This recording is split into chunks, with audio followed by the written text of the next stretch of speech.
turn that on. Check.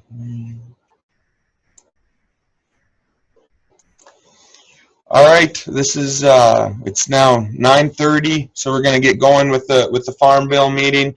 What we're going to end up talking about today is we're going to talk about the yield update and the base acreage reallocation again. That deadline is coming up as of February 27th, so we want to make sure that we're updating those yields in particular, as it's one of those ones where there is really no downside to updating it, since they allow you to end up doing it on a farm-by-farm and commodity-by-commodity basis. So we do want to end up encouraging landowners and producers, if they have the authorization from the landowners, to end up updating those yields.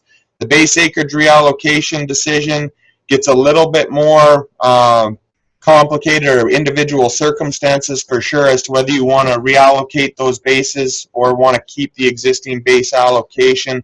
And a lot of it again is going to revolve around how you want to end up getting those bases aligned with your planted acreage, or whether you're looking at it more from a payment maximization standpoint, where you're trying to end up maximizing the likelihood of payments for 2014 and 2015, but also for the life of the Farm Bill. So that's the type of questions you're going to want to end up looking at. We had a couple other questions that were emailed in. The first one was, what is the payment yield for the PLC?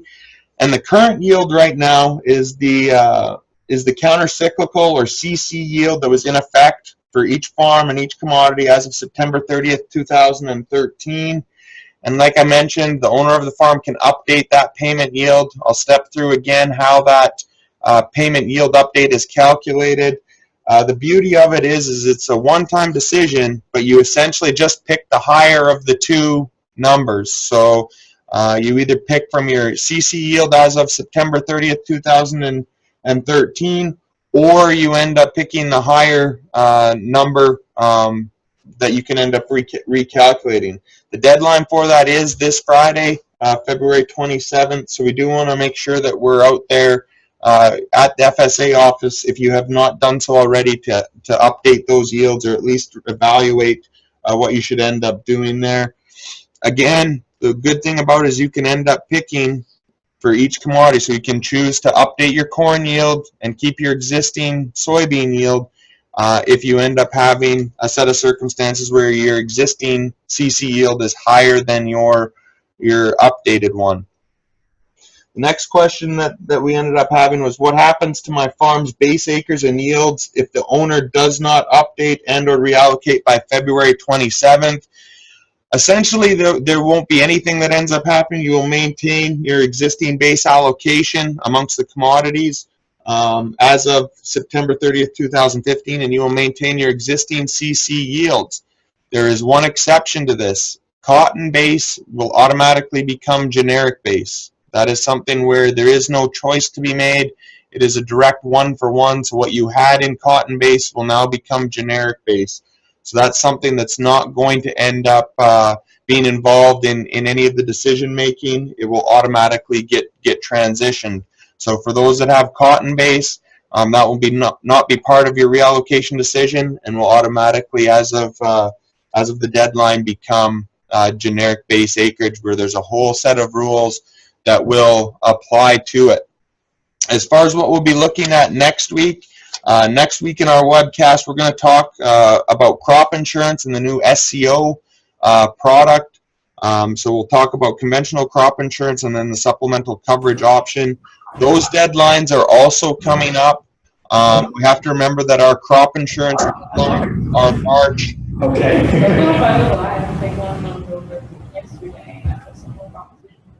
So we want to end up making sure that we are sitting down with our crop insurance to end up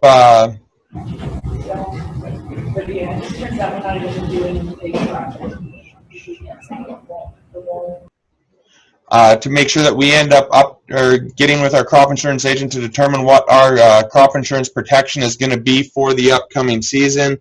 On March 10th, what we're going to end up doing is we're going to have Chuck end up talking about stacks and generic base. And then for the final two installments of the webcast, we will again circle back to the ARC and PLC decisions and some of the intricacies of those commodity programs. But to continue with today's, just again, I want to remind everybody of those deadlines. These the opportunity to reallocate your base and update your payment yields is for February 27th. So that's this Friday. So we want to make sure that you get to your FSA office if you have not already to end up doing that.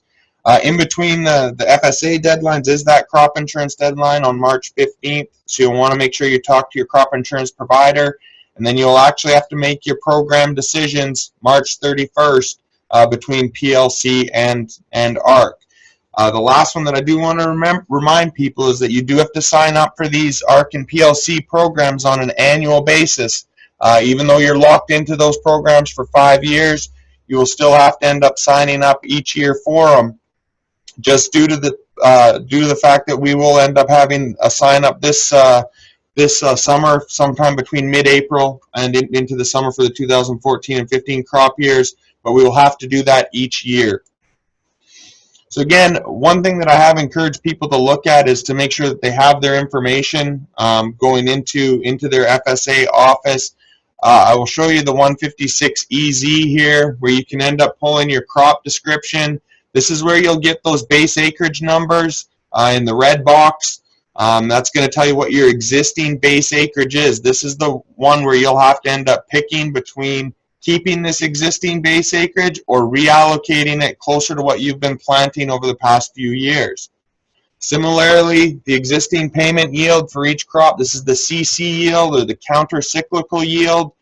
You'll want to end up pulling these numbers for each farm and each commodity, because you'll be picking between this number and that updated number as to which one you want to end up keeping. So you'll want to end up having your Form 156EZ, or there's a couple other places you can get it from, but this is probably the easiest one to end up getting that information from.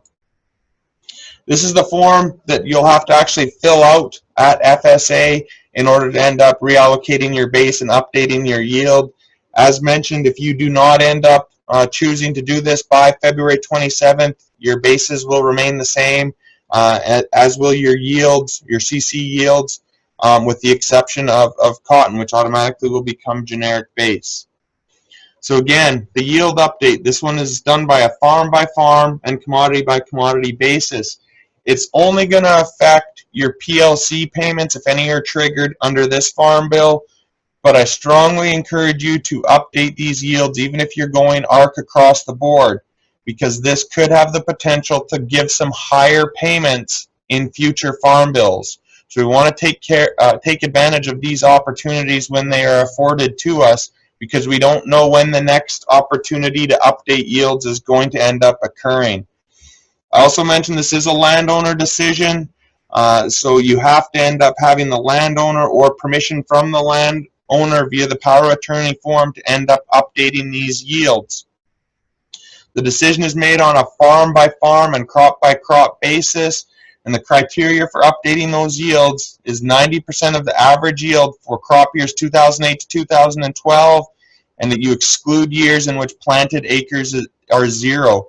That's actually a very important exclusion. I've seen people, particularly when they're using the online tools that are available at FSA, putting in 0 in years in which they did not plant that commodity. And what that's going to end up doing is it's going to bring down what your estimated updated payment yield is going to be. So you want to make sure that you're not putting in zeros for years when you don't have or when you don't have planted acres. The other one is they do have that plug yield that you can end up using, and that happens if your farm yield in an average year is less than 75% of the county average yield for 2008-2012, then you can put in that 75% of county average yield. So again, just to reiterate exactly how this ends up working, the third column is your existing CC yield. So for each commodity you're on this farm, you're going to end up comparing this yield to the far right-hand column, the updated payment yield. And essentially, to end up doing that calculation, you use the same format as on that previous screen.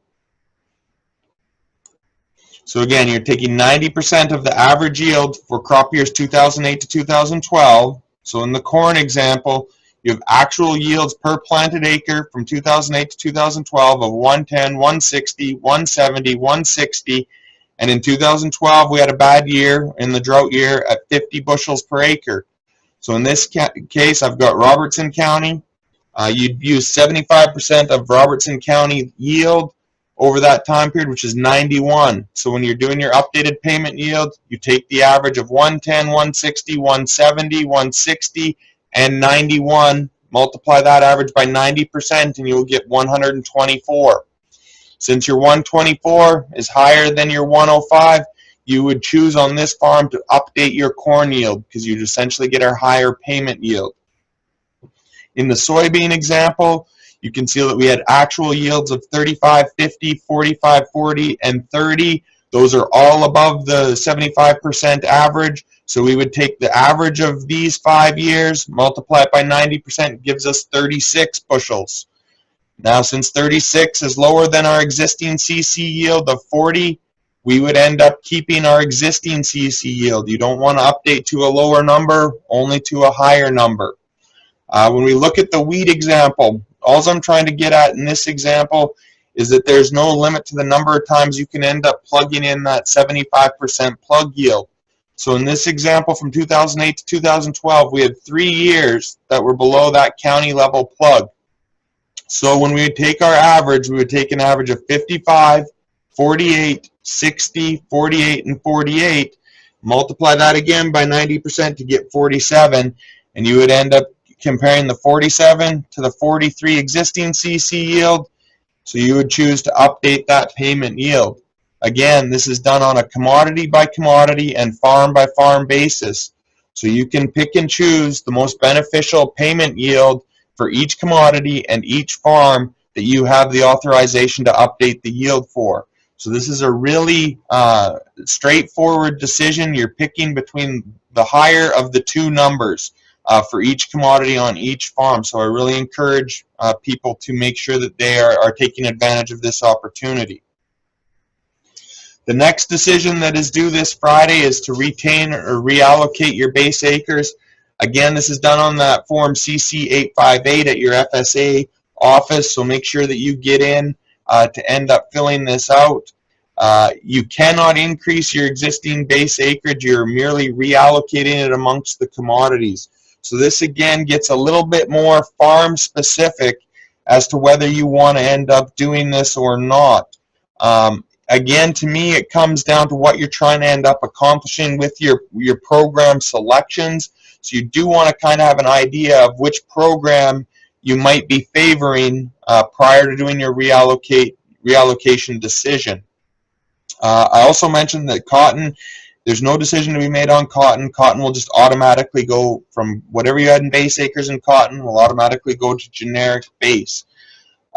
If you have base acres but haven't planted any covered commodity, then you will just maintain your existing base acres.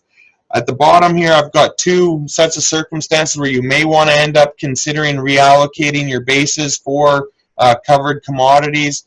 The first one goes back to that payment maximization or increasing the likelihood of your payments. If you are able to reallocate your bases to get higher potential payments or increase the likelihood of payments, you will want to end up reallocating your bases from your existing. Or if you're looking at this more from a risk management standpoint, you may choose to reallocate your base acres if you're going to more closely align it with your current actual plantings. So for example, if potentially maybe you have some old oat base or a commodity that you're no longer planting, you may want to reallocate that base to potentially corn or soybeans if that's what you're planting, so that you are getting some added protection for those commodities that are actually being planted.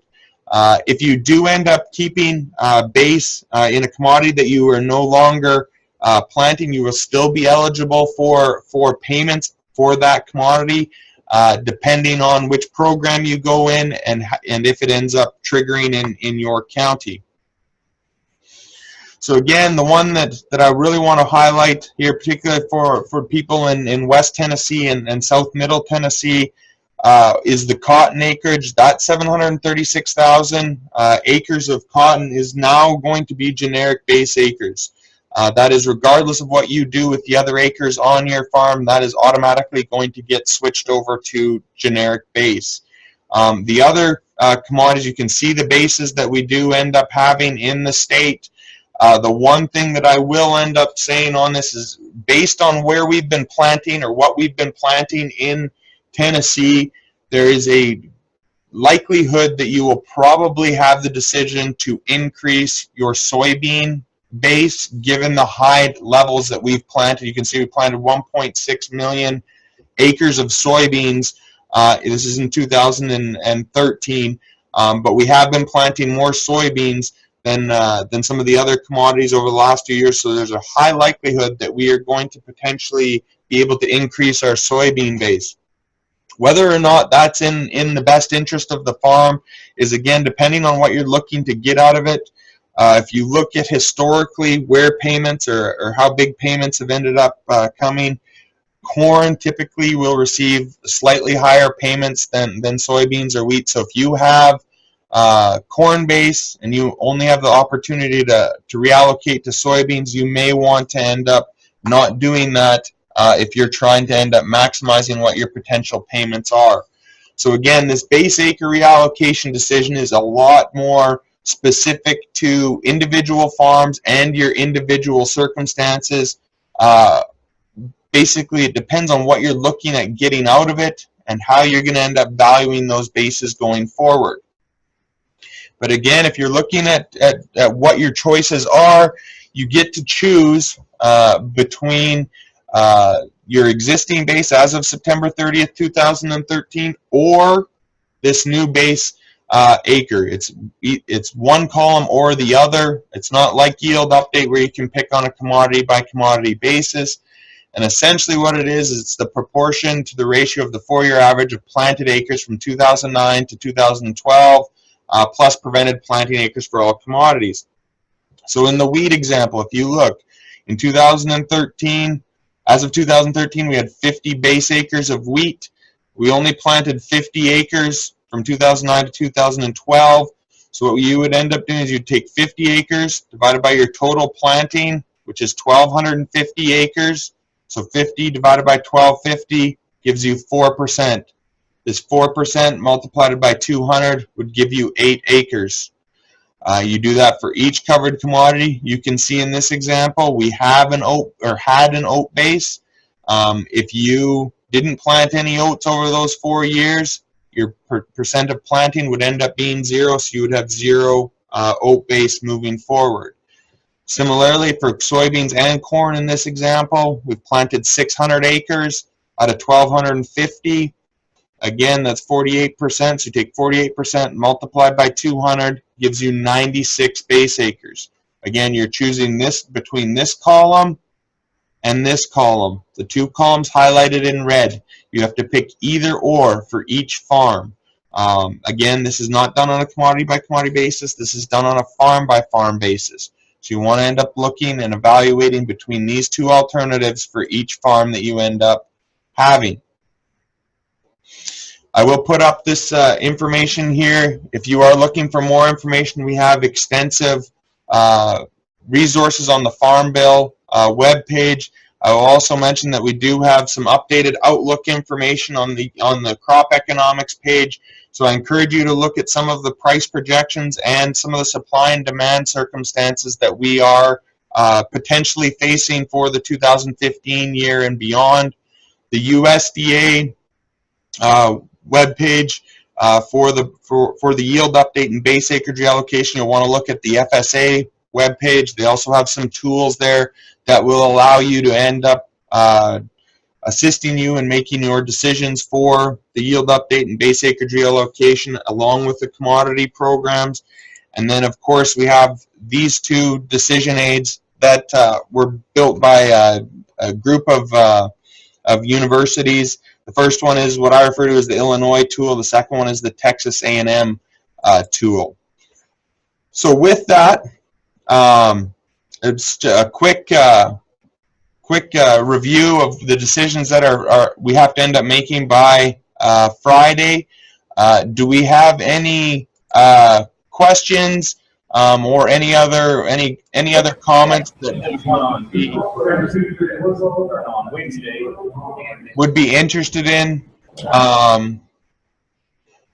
The other thing that I will once again remind people is, again, what we will be doing is we will be talking about crop insurance and SCO next week. And then on March 10th, we will be covering stacks and some of the issues surrounding generic base, which is going to be very important here in Tennessee just because of our large amount of base acres. With that, if there's no questions, what we'll end up doing is we'll close down this meeting. I thank you for participating and watching, and we will see you next week.